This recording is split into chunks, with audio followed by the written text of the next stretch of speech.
terjadi perselisihan paham antara guru dan siswa di SMK Negeri 3 Tanjung Jabung Timur.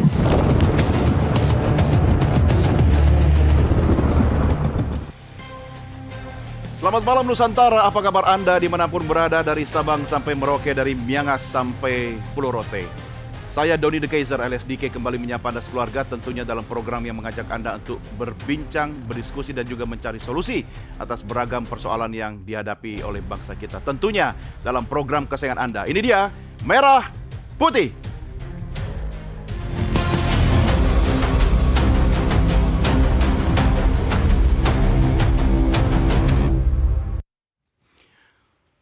Pemirsa, sekolah memang seharusnya menjadi ruang aman dan tempat yang nyaman, dalam tanda petik ya, bagi anak-anak untuk menjalani proses belajar mengajar.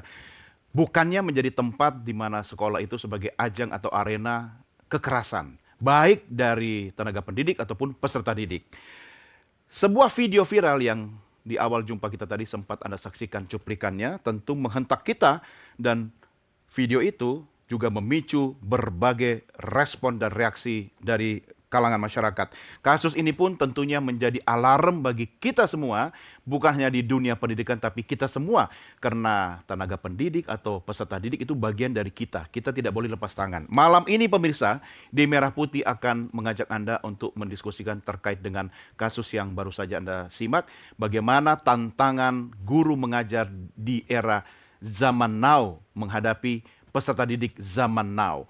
Kami sudah hadirkan narasumber yang menjadi panelis diskusi kita malam ini. Saya persilakan langsung di sebelah kanan saya. Sudah hadir bersama kami Wakil Ketua Komisi 10 DPR RI, Lalu Hadrian Irvani. Pak Lalu Ari, apa kabar? Alhamdulillah, Assalamualaikum. Waalaikumsalam warahmatullahi. Sehat Pak? Alhamdulillah sehat. Oke, terima kasih Pak Lalu sudah bersama kami. Kemudian di sebelah kiri saya sudah hadir juga Ketua Pengurus Besar PGRI, Jejen Musfa. Pak Jejen, apa kabar? Alhamdulillah sehat. Assalamualaikum. Waalaikumsalam warahmatullahi wabarakatuh. Terakhir ketemu kapan ya Pak ya? Agak lama. Udah lama ya? Agak Tahun lama. lalu Pak ya? Ya. Kayaknya setiap ketemu Pak Jejen ada kasus sama guru ya. Terima kasih Pak Jejen sudah bersama kami. Kemudian di sebelah kanan saya ada psikolog anak yang sudah tidak asing lagi, Mira Amir. Mbak Mira, apa kabar? Kabar baik Mas Doni. Terakhir juga kita diskusi soal bullying ya? Iya. Oke. Memilukan hati. Memilukan. Oke, tapi kita harus cari solusi malam ini ya. Terima kasih sudah bersama kami. Dan di sebelah kiri juga sudah tidak asing lagi narasumber kita, Komisioner KPAI Aris Adileksono. Pak Aris, apa kabar? Alhamdulillah, baik. Sehat Pak? Alhamdulillah. Nah, kalau sama Pak Aris terakhir kita ngomong hal-hal yang bahagia. Hari anak ya Pak ya? Hari anak, Oke. betul. Baik Bapak Ibu, pemirsa, saya ingatkan Anda bisa berpartisipasi juga dalam program kami. Kalau Anda menyaksikan melalui Nusantara TV, jangan lupa, mungkin Anda masih di jalan atau di tempat di luar rumah, silakan saksikan program kami live di channel YouTube Official Nusantara TV. Jangan lupa like, share, subscribe, dan kalau ada hal-hal yang ingin Anda tanyakan, diskusikan, silakan tuliskan dalam kolom chat di channel YouTube kami. Nanti produser saya akan memilih dan menyampaikan kepada kami untuk kita diskusikan. Yuk, mari kita mulai diskusi dengan pertama-tama menyimak tayangan yang berikut ini.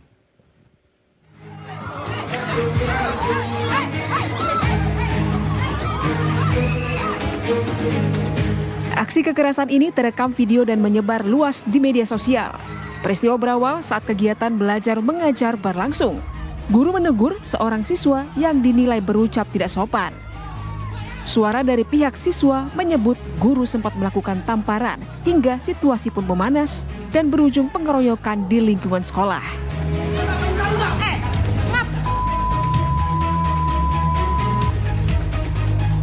Kasus pun berlanjut ke ranah hukum.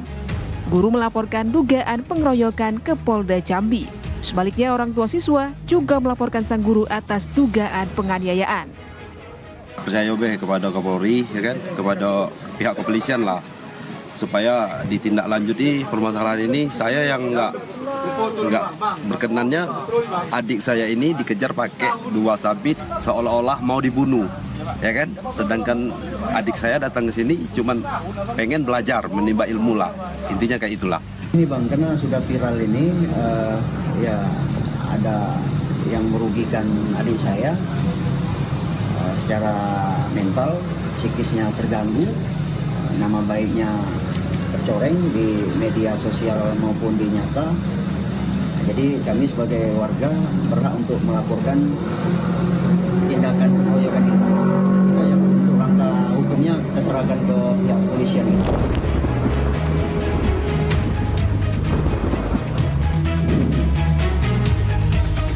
Sebelumnya, upaya mediasi yang dilakukan pihak sekolah dan dinas pendidikan pun gagal. Di sisi lain, ada pun kasus yang disoroti lainnya, yaitu seorang guru honorer di SDN 21 Desa Pematang Raman, Muaro Jambi, Tri Wulansari, yang menangis atas kasusnya setelah merazia rambut siswa dan dilaporkan ke polisi hingga menjadi tersangka. Meminta maaf secara pribadi, meminta maaf dengan rendah hati, dan saya mengatakan jika ada yang bisa saya lakukan untuk menyelesaikan masalah ini, saya akan lakukan. Dan jika saya harus tidak mengajar lagi di SD itu, saya pun ikhlas. Saya bilang seperti itu dengan orang tuanya.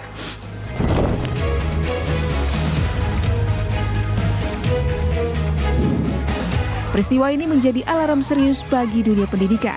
Bagaimana melindungi guru sekaligus menjaga hak anak di sekolah, serta siapa yang seharusnya bertanggung jawab? Saya ingat pasca Jepang, khususnya Hiroshima dan Nagasaki dijatuhi bom atom, Kaisar Jepang saat itu bertanya hanya satu, apakah masih ada guru? Dan ternyata dari gurulah Jepang bisa bangkit menjadi sebuah negara dengan kekuatan ekonomi yang luar biasa di dunia. Dan seperti kita saksikan sekarang ini, teknologi banyak dikuasai oleh orang Jepang. Saya tidak mau mengatakan apa-apa tentang itu, tetapi percayalah pemirsa bahwa peradaban dan nasib sebuah bangsa juga ditentukan oleh guru. Pertanyaannya Pak Jejen, kasus viral tadi, tolong klarifikasi dulu. Guru berantem sama peserta didik. Apa yang bisa Anda sampaikan? Ya, baik Mas Doni. Seorang guru itu disebut juga pendidik ya, edukator. Di dalam tagihan kompetensi ya, salah satu tagihan kompetensi guru itu adalah kompetensi kepribadian dan sosial. Artinya idealitas profil seorang guru itu selain dia capable di dalam materi, kemudian metode ya, strategi pembelajaran atau kompetensi pedagogik, justru yang paling utama yang harus dimiliki seorang guru adalah kematangan emosional, kematangan karakter. Sehingga pribadi semacam itu tidak bisa dipengaruhi oleh kondisi-kondisi eksternal, katakanlah siswa yang mungkin secara sistem etik berbeda dengan guru itu. Tadi kita lihat Gen Z ya atau milenial itu punya karakter ya, punya konsumsi informasi, pengaruh informasi yang tentu berbeda di dalam setiap zaman. Kita sepakat di dalam dunia pendidikan bahwa mendidik anak-anak era sekarang ini tidak lebih mudah. Gitu. Karena itu dibutuhkan berlipat-lipat sosok seorang guru yang punya kesabaran yang sangat besar. Itu jadi, faktor internal ya? Ya, jadi faktor internal. Dia tidak boleh hanya karena misalnya faktor eksternal tadi berbeda sistem nilai, harapan guru mungkin para siswa itu semuanya punya perilaku, punya penghormatan terhadap guru. Nah ini mungkin quote and quote dilihat oleh Pak Agus ini kok berbeda ya anak-anak yang saya hadapi.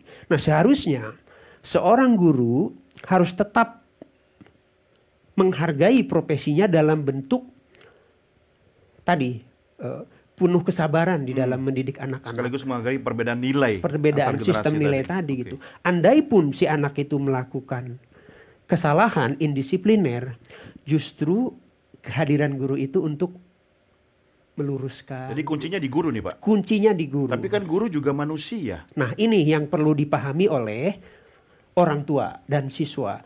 Bahwa di dalam hubungan dialektika siswa dan guru itu, ini bukan mesin, ini bukan robotik ya.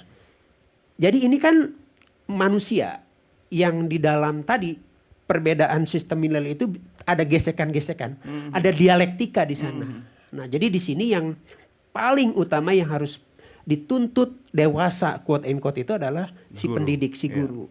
Nah, tentu tidak menafikan bahwa terutama para siswa itu harus dididik oleh orang tua prinsip bahwa hormati guru, sayangi teman. Iya. Ya, itu tidak menafikan itu. Jadi kalau kita melihat misalnya ada pergeseran nilai nih di anak-anak nih, tidak menghormati guru, kurang civilized, kurang beradab gitu atau apa.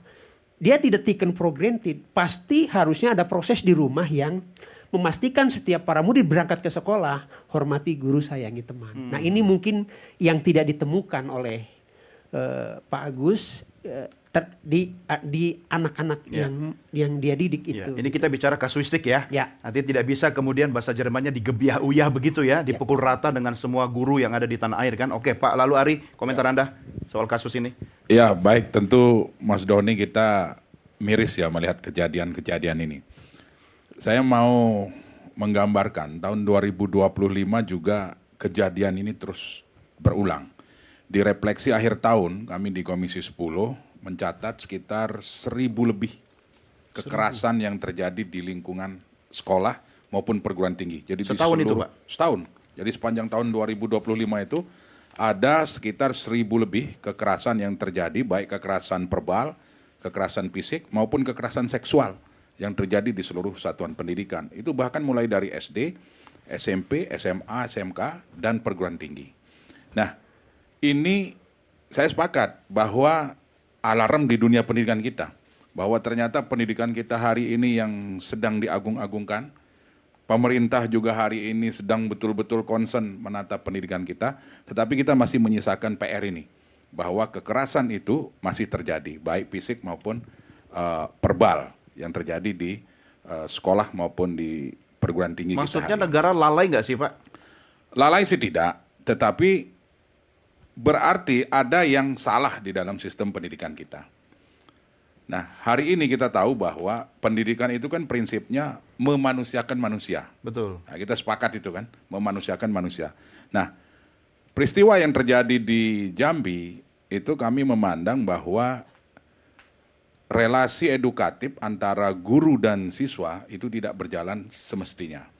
Guru tidak memahami tugas dan fungsinya sebagai guru, di satu sisi juga siswa tidak memahami tugas dan kewajiban sebagai siswa. Guru seharusnya menjadi profil yang diidolakan. Guru itu harus menjadi corong, harus menjadi panutan bagi siswa. Kewajiban siswa datang ke sekolah, fokus tujuannya hanya untuk belajar. Ya. Nah, kita tahu bahwa pendidikan ini juga sebagai wadah untuk membentuk karakter.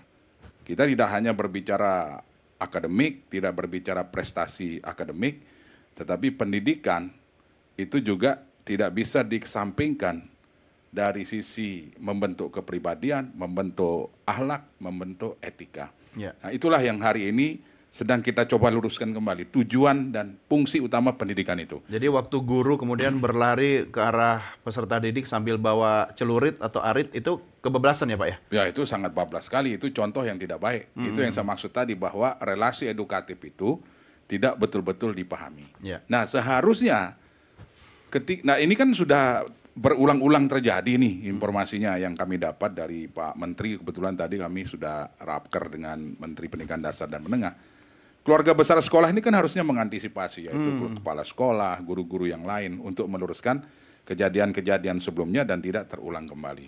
Ini kalau nggak viral, kita nggak tahu. Iya betul. Bahwa di situ fenomena gunung terjadi. es ini Pak. Iya, saya kan? sepakat. Artinya kalau kita berterima kasih juga karena masyarakat ada awareness-nya ya. Iya. Kemudian mengangkat. Ya cuma jangan gara-gara ini no viral no justice gitu kan. Ini Yes. PR bersama. Pak Aris, dari perspektif peserta didik sendiri, murid, tentu kan Anda juga melihat dari